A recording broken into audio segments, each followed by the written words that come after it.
Hey, what's going on, guys? I wanted to tap in to talk to you guys about something pretty exciting that I found out about today. As you'll see on my screen, um, if you were born, in the era and you had like an Xbox 360, like born in the 90s or whatever, and you had the 360, you played all the classics, then you've probably heard of CastleMinerZ. I made a video previously on my channel talking about how when we used to have snow days, that this was like our ritual snow day game, and just kind of how it has a fond place in my memories, right? Well, turns out that as of pretty recently, as of 4 days ago, this is the first that we've seen of it. They are actually remaking Castle Miner Z in Unreal Engine. I know people have been asking for a sequel to this game for a long time. So this is super exciting that they're not letting the fire die out with this game. Let's pull up Steam real quick and let's just take a look at Castle Miner Z because I know we can find it on here for $6. So, I mean, it has a lifetime review number of about 7,500. So, 7,000 people isn't nothing. I'm sure a lot more people played it on Xbox. I'm not sure if we can find that information. How many people bought Castle Miner Z on Xbox 360? I don't know if they have sales data. Okay, just over a month, on September 17th, it was announced that CastleMinerZ became the first ever Xbox Live indie game to surpass 1 million sales on the platform, achieving the record in 10 months. So it was actually the first Xbox indie game to sell over 1 million copies, and it did it in under a year, which is honestly better than a lot of games nowadays with AAA budgets. I mean, I don't know how many people bought Skull and Bones or whatever it's called. How many people bought? Is it Skull and Bones? Yeah, Skull and Bones. I've heard a lot about this game. Currently has roughly 850,000 players. Okay, I mean that's solid numbers, but how much did Skull and Bones cost to make? Skull and Bones cost between 650 to 850 million dollars according to this, and it took over 10 years to produce. So that's pretty crazy because there's no way in hell that Castle Miner Z cost even a fraction of that to produce. It's just not possible that obviously, there's no way to even touch that. And in theory, it might have done better in sales. So this game wasn't nothing, even if you haven't heard of this game or you've ever played it, it had over 1 million copies sold on Xbox, probably a good number of copies sold on Steam. And, this game meant a lot to a lot of people. I know a lot of people really remember this game and cherish this game, but have probably kind of forgotten about it over the years. But it's really, really cool that they're remaking it. So, I meant to transition my scene. Whoops. Here we go, guys. Sorry about that. I was Googling the stats here, but you heard me say it, if I go back a couple pages, you'll see it right here. Here's where I got that information.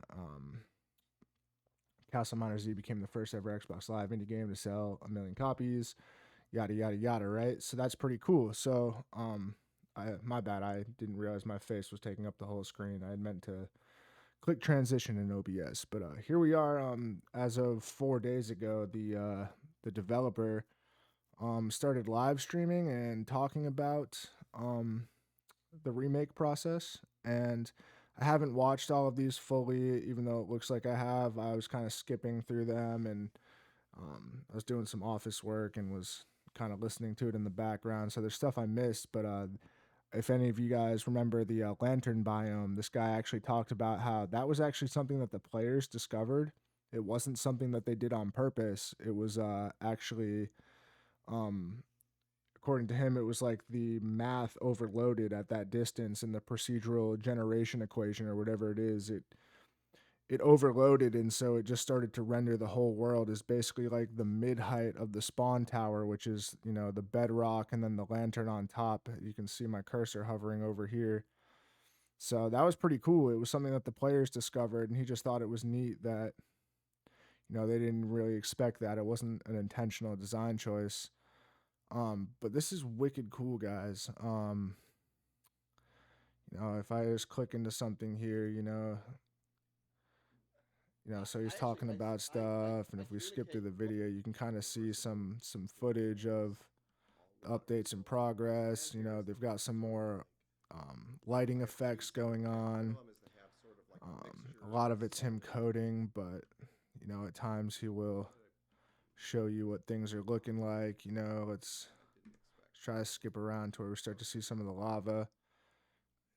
If you remember before, I believe the lava was actually just like a block that you fell through, but it looks like now they have some actual flowing lava, which is really cool. That looks pretty awesome. So that's wicked neat. They got the flowing lava effects, and personally, I'm most excited to see what it looks like with the enemy updates. I'm curious to see what they look like and how their hitboxes work. Because if you've played this game, you know that the enemies were wicked janky at times back in the day. They would just disappear, despawn entirely, and you could hit them, obviously, but there was no good sense or feel to the hitboxes. So I'm hoping that they have some more tangible character models and that their spawning is more robust and concrete. But yeah, guys, I don't need to drag this on for too long now. I recommend, if you're interested, to go look through these videos yourself and try to learn about the remake process if you're interested. But most of all, try to spread the word. It would be really awesome if we could get a bigger channel than mine to talk about this game and to get some attention on it, because it was a big deal back in the day. First indie game to sell 1 million copies, and it's sold better than friggin' $500 million games these days. So it'd be really cool to see this remake get some attention in this game, to get the love that it deserves. I know in one of the videos he was talking about maybe doing some live service stuff if they get enough players, which I'm pretty curious what that means. He said that they have a very experienced person on deck that has experience with live service games. So I don't know if that means like world manipulation or like enemy spawns or what that means. They just streamed tonight and I watched part of it. And at one point they were saying that they're going to try to retain the original skybox. If you played this game, the skybox looked awesome. It was ominous and creepy, and the world was all blocky and all that, but the sky looked real and ominous. And they said they're going to try to bring that vibe back, but they are also going to have weather effects and weather changes and like events that happen in the world. So that's pretty interesting. So yeah, guys, I see there's been about, at the most like 2,000 people tuning into this stream, which is honestly pretty cool. The dev himself said he was pretty surprised at those numbers, especially since there's been no public marketing of this. So I'm going to try to name this video something that the algorithm will grab, because I just want people to know about this game. I don't even care about the views for my channel or anything like that. I just want people to know about this game. I love this game. It holds a special place in my heart, and I'm super excited to see what the remake looks like. So yeah, guys, if you see this video, please just spread the word, share this to people, share the stream to people, share this channel to people. Tune in, talk to the dev, keep these guys motivated, and who knows, we might have a really fun game soon, because Minecraft's awesome for sure, but this guy talked about how when they were playing Minecraft back in the day, he felt kind of bored, because there was like, once you hook up your base and get everything going, there's not a lot going on. It's just kind of about creativity, which is cool. That's what Minecraft is, and it serves its purpose. But what's fun about this is it was actually pretty brutal. If you've played this game, you remember that it was kind of hard to survive. There's a ton of enemies, and it is hostile. So like making a base was pretty important, and getting weapons, your AKs and your pistols and stuff like that was a lot of fun. Battling dragons. I'm just super excited to see what it looks like when it's all remade and redone. So yeah, guys, that's about it. Share this video, spread the word. They are remaking CastleMiner, and I'm looking forward to it. Peace.